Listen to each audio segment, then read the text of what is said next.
Before, the Ferrari 308 GTS was just another exotic Italian sports car, admired by enthusiasts but largely unknown to the wider world. The show changed that overnight, transforming it into a pop culture icon synonymous with Hawaiian beaches, fast-paced chases, and Tom Selleck's unmistakable mustache. But behind the glamorous TV image lay a series of surprising, sometimes bizarre truths. The cars weren't always as powerful as they looked. The star himself barely fit inside the cabin, and the very way they were used on set defied expectations. This is a closer look at 20 weird and fascinating facts that reveal a hidden side of the 308 GTS. Magnum P.I. TV fame drives Ferrari. Let's kick this off with a fascinating look at the 308's rise to fame. Today, it's impossible to see this car without thinking of Magnum P.I., but its success in America was a truly unique situation. Before the show, the 308 was a beautiful machine, but it was primetime television that made it an American phenomenon and instant hit in the US. This car became a cultural symbol, blending Italian exoticism with Magnum's laid-back Hawaiian lifestyle. But this sudden massive fame created a serious problem for Ferrari. The car looked like $1 million on screen, but the actual US models were seriously underpowered. Strict emissions regulations had strangled the V8. As a result, new American owners, fueled by the show, had high expectations for performance that the car simply couldn't deliver. The show created a customer base that expected the car to be as impressive as its TV persona. This put Ferrari in a bind. The popularity from the show wasn't just free marketing, it was a public demand. Ferrari was now under immense pressure to bring back the performance lost to emission regulations. This feedback loop, where a TV show's popularity forced real-world engineering changes, directly spurred the development of the more powerful Quattro Valvole engine. A fictional detective didn't just make the car famous. He essentially forced Maranello to build a better one, the plate that explained everything. One of the most famous details on the 308 is its license plate, Robin 1. This wasn't just a random vanity plate, it's a crucial piece of the entire show's premise and the key to understanding Magnum's lifestyle. That plate is a constant visible reminder that the iconic red Ferrari does not belong to Thomas Magnum. He isn't a millionaire private eye. He's the security consultant for the actual owner, the famously unseen author, Robin Masters. The plate literally states the car is Robin's #1 possession. As part of his security gig, Magnum had free rein in the use of the guest house. And, of course, Robin won. This agreement allowed him to use the targa top Ferrari to chase down leads all over Hawaii. This turned the 308 GTS into the most spectacular company car in television history. This single detail is also the engine for the show's central conflict. It's the source of the constant humorous battles between Magnum and Higgins. Higgins, as the estate's rigid majordomo, sees Magnum as irresponsible, constantly putting Robin Masters' very expensive property at risk. Magnum just sees it as a perk of the job. That simple license plate grounds the entire fantasy, reminding us that the hero is just borrowing his most prized possession, making the star actor fit. The Ferrari 308 GTS is a masterpiece of low-slung, compact Italian design. That's fantastic for style and aerodynamics, but not so great for tall actors. Tom Selleck, standing at a commanding 6 feet 4 inches, presented a significant physical problem. He simply did not fit inside the standard car. His frame was far too large for the famously snug cabin that Ferrari had engineered. When he sat down, his head was pressed against the targa roof, and his knees were crammed against the dashboard. This was a major logistical nightmare for the show. You can't have your star looking comically uncomfortable while driving his iconic, super cool car. To solve this, the production crew had to perform some unglamorous but necessary surgery. It was said that the driver's seats were all modified to fit the 6'4" actor. This wasn't a simple lever adjustment. Mechanics had to physically remove padding and foam from the seat cushions, just to drop Selleck's seating position lower in the car. Then, they unbolted the entire seat assembly and remounted it as far as it could possibly go, right up against the rear firewall, to gain even a few precious inches of legroom. Even with all this custom work, it was still an extremely tight squeeze. This modification is the real reason you almost always see Magnum driving with the targa top off. With the roof panel on, his head was still pressed against the headliner. The show's most famous open-top, hair-in-the-wind look wasn't just a style choice. It was born out of pure physical necessity, Porsche's historic missed opportunity. It's almost impossible to believe, but the iconic red Ferrari 308 was not the first choice for Magnum's car. In fact, it wasn't even Tom Selleck's choice. Selleck had initially requested that the P.I. drive a Porsche 928.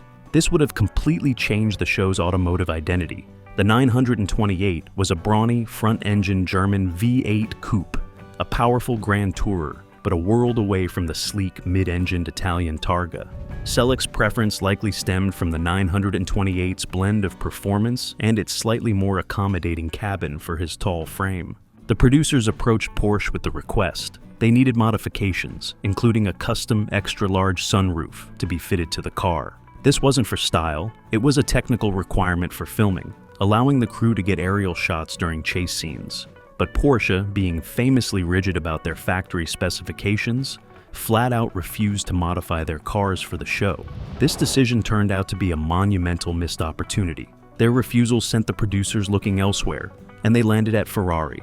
Ferrari was more than happy to provide the 308 GTS, a car that would soon become one of the most recognizable vehicles on the planet, all thanks to Porsche saying no. Ferrari's smart flexibility move. Porsche was out. They refused to modify the 928, leaving the show's producers scrambling for a hero car. They went to Ferrari with the exact same set of problems. Chiefly, our star is 6'4", and he physically does not fit in your car. They needed a manufacturer who was willing to collaborate. This is where the story takes its historic turn. When the producers got in touch with Ferrari, the manufacturer had a completely different attitude. They were apparently more than happy to modify the 308 GTS for the series.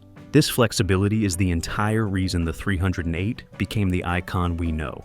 Ferrari didn't just say yes, they actively helped solve the problem. They agreed to perform the custom work needed to make the car usable for filming. This meant mechanics removing significant padding from the driver's seat to drop Tom Selleck lower into the chassis. It meant unbolting the seat runners and remounting them as far back against the engine firewall as they would go, all to create enough legroom for the 6'4" actor. This willingness to customize their product for a TV show was a brilliant marketing move. That yes secured Ferrari an 8-season primetime advertisement that money couldn't buy, forever linking their car with the ultimate Hawaiian fantasy. A practical reason for top-down. Think about the most iconic shot of the Magnum P.I. Ferrari. It's always cruising the beautiful roads of Oahu, targa top off, with Magnum at the wheel. That open-air freedom became a core part of the show's tropical, carefree vibe. But that look wasn't just a stylistic choice by the director. It was a practical, physical necessity. We've already established that the production crew had to rip the padding out of the seats and bolt them to the firewall just to get the 6'4" Tom Selleck inside. But here's the kicker. Even after those extreme modifications, it still wasn't enough. With the roof panel on, Selleck's head was crammed against the headliner, or worse, sticking awkwardly above the windshield frame.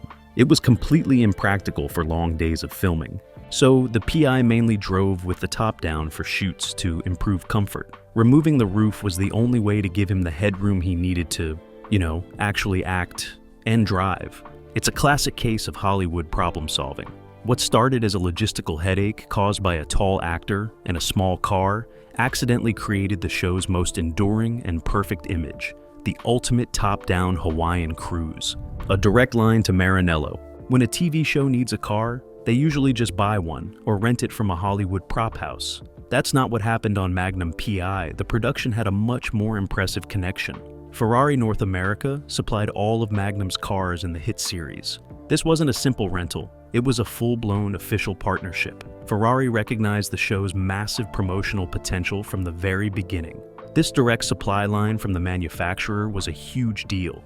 The show ran for 8 seasons, from 1980 to 1988, and the 308 itself was evolving during that time.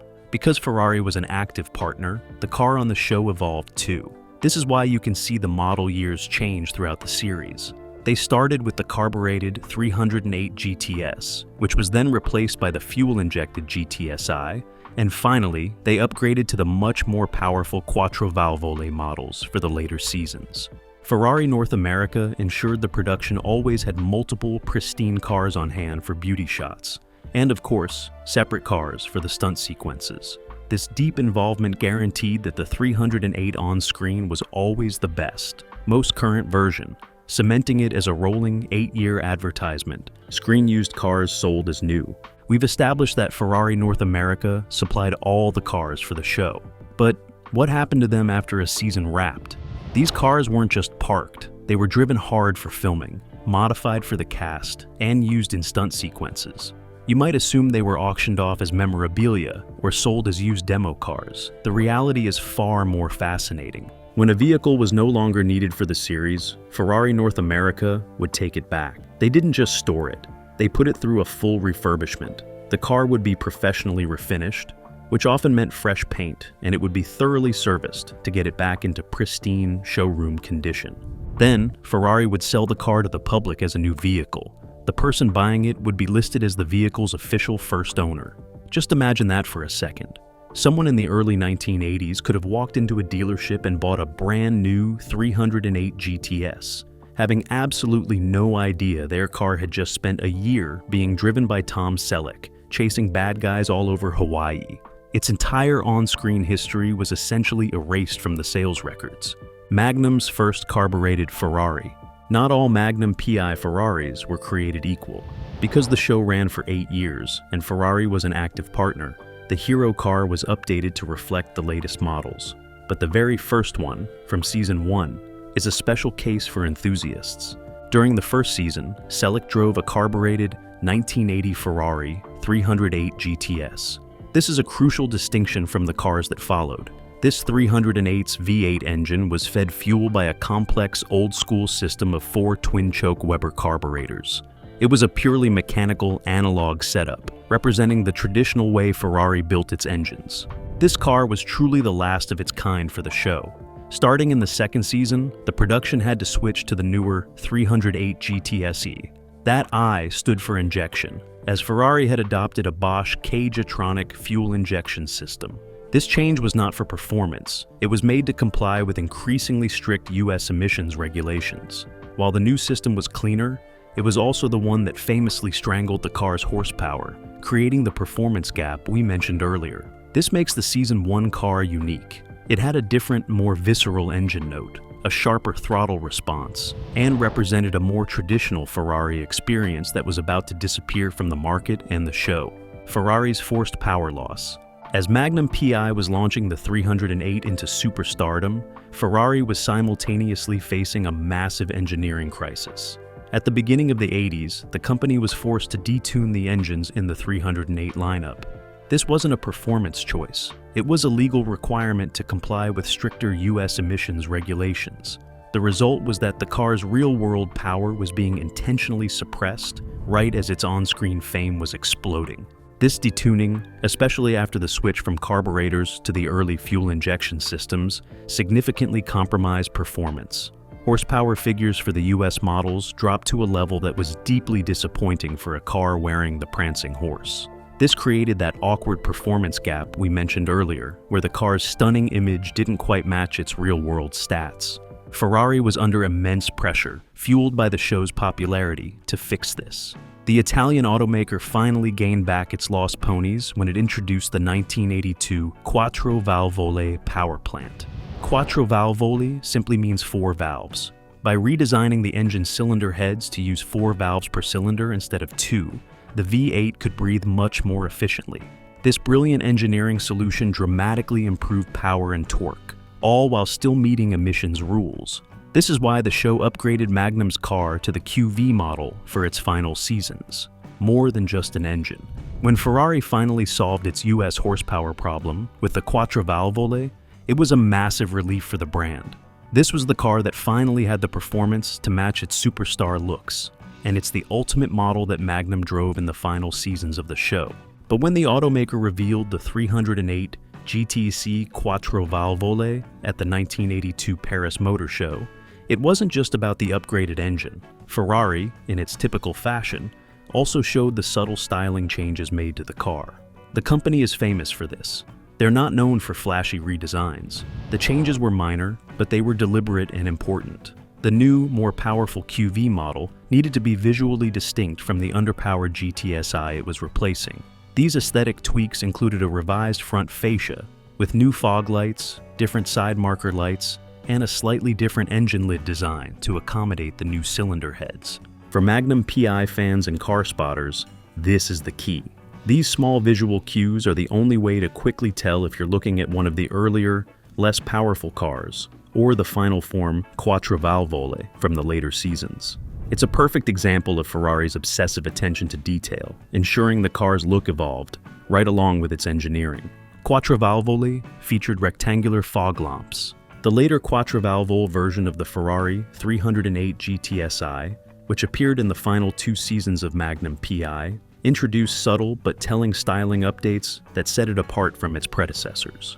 One of the most recognizable changes was found on the front fascia, where the car sported a slightly redesigned nose. The key visual cue was a new set of rectangular fog lamps mounted directly under the blinkers and parking lights. This small detail instantly distinguished the Quattrovalvole model from the earlier GTSI and GTS versions, signaling both the car's enhanced performance and its modernized design. The inclusion of these rectangular fog lamps was more than just aesthetic. It created a sharper, slightly more aggressive front-end look, while maintaining the Ferrari's signature sleek proportions. For automotive enthusiasts and careful observers of the show, this update served as a clear marker to identify the upgraded model, reflecting the technological and stylistic evolution of the 308 lineup. These changes aligned with Ferrari's holistic approach to the Quattrovalvole, ensuring that the visual identity of the car matched its restored engine output and improved drivability.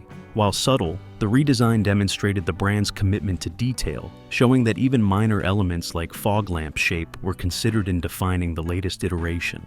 The telltale quad exhausts. Here's another pro tip for spotting the final, ultimate version of Magnum's Ferrari. If you can't see the front, just walk around to the back. When Ferrari introduced the high-performance Quattrovalvole, they wanted everyone to know it was different, so they made a few discrete changes to the rear fascia. The most significant and easiest one to spot was the exhaust. The QV model featured 4 exhaust pipes, 2 on each side, instead of the 2 single pipes seen on the previous version. This wasn't just a cosmetic choice to look more aggressive, though it certainly did.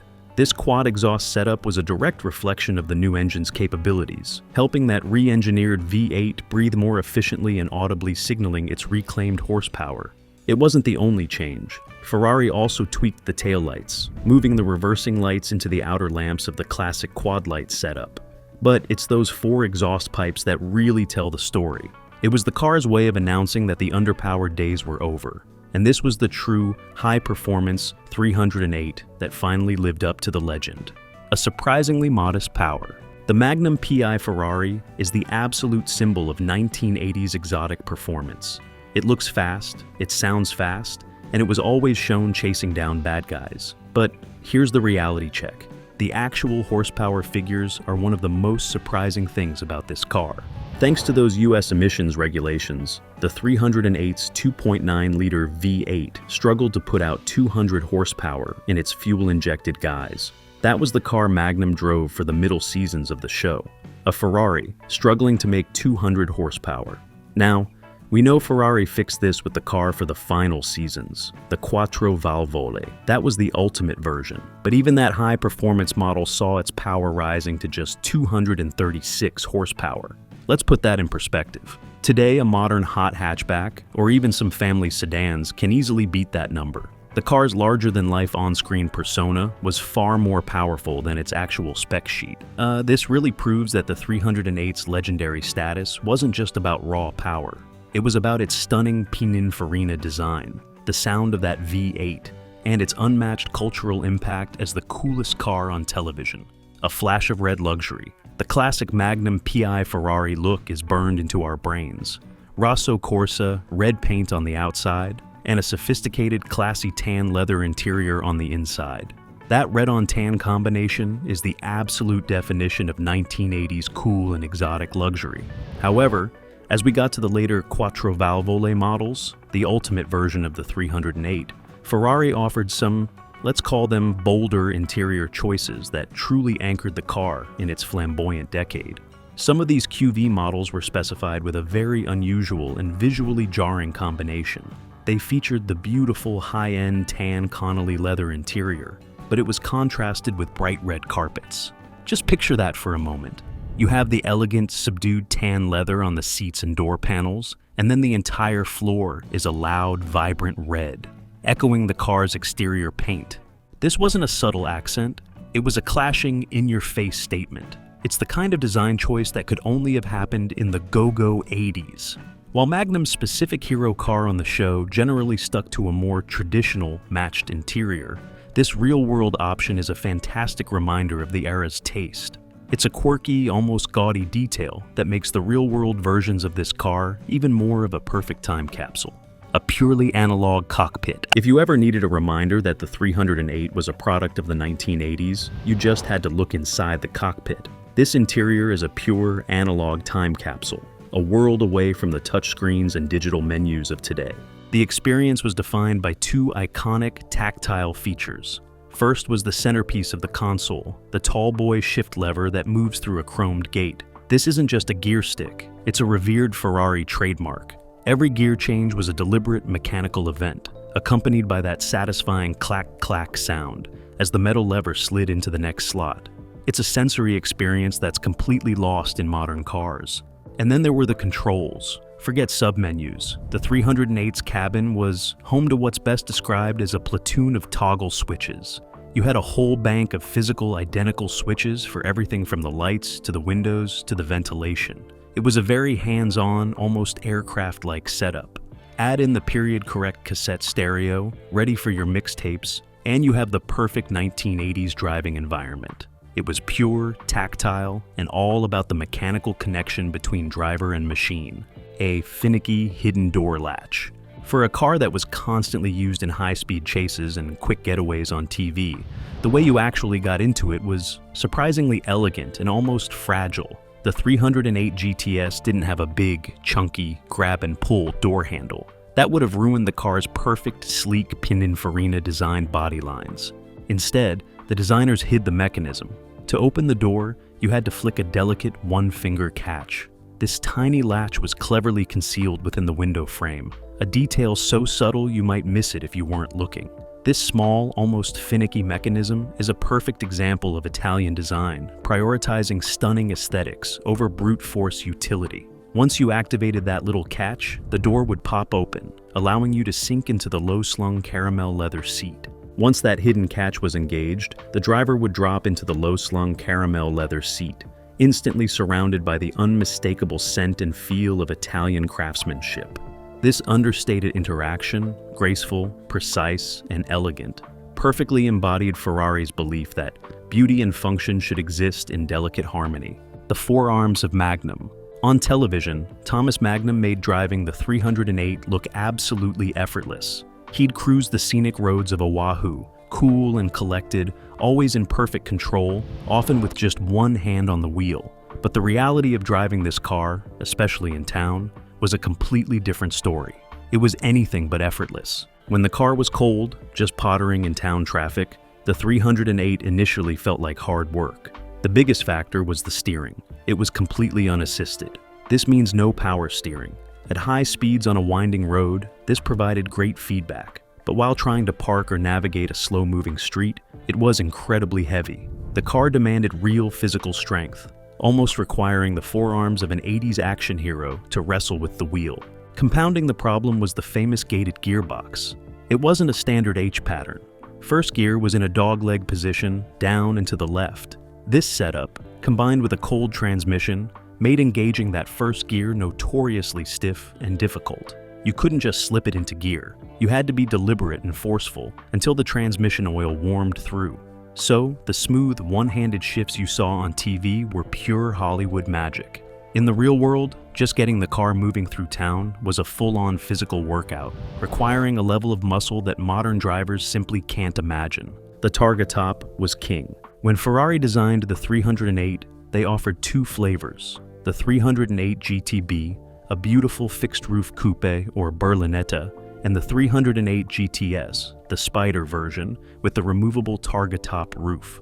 From the moment it was introduced, the public made its preference overwhelmingly clear. The GTS was an immediate smash hit, especially in sunny markets like the US. Right from its initial production run, which ended in 1980, the factory built around 50% more GTS Targa models than the concurrent 308 GTB. Customers clearly voted for that open-air experience. But that was just the beginning. That trend didn't just continue, it exploded. Looking at the entire production history of the 308, the Targa Top GTS, the Spider version, ultimately outnumbered its coupe counterpart by over a factor of 2. More than twice as many buyers chose the Targa over the hardtop.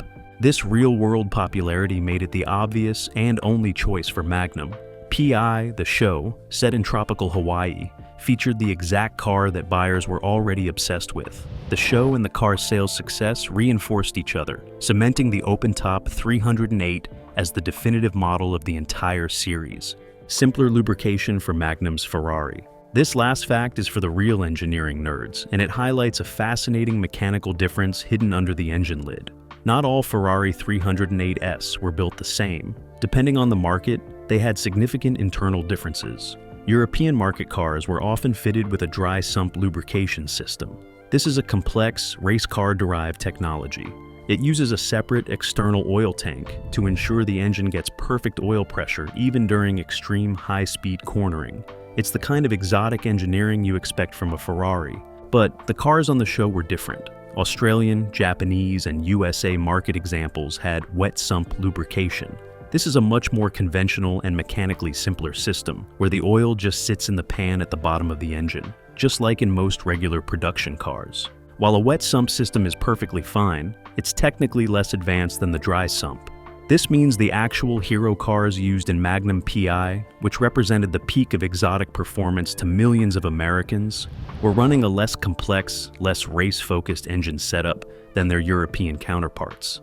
This was likely done to simplify maintenance or to meet specific US federal requirements. After all those wild details, it's clear that the Magnum P.I Ferrari 308 GTS was more than just a stylish TV car. It was a fascinating blend of glamour, compromise, and engineering quirk. From the surprisingly simple wet sump system in the US cars, to the sneaky repainting of reused vehicles, every 308 had its own hidden story. Even the way production juggled multiple chassis and modifications for filming shows how much effort went into keeping Magnum's ride camera-ready. Beneath the iconic red paint and that unforgettable roar, this Ferrari carried layers of mystery and ingenuity that made it every bit as memorable as the man who drove it.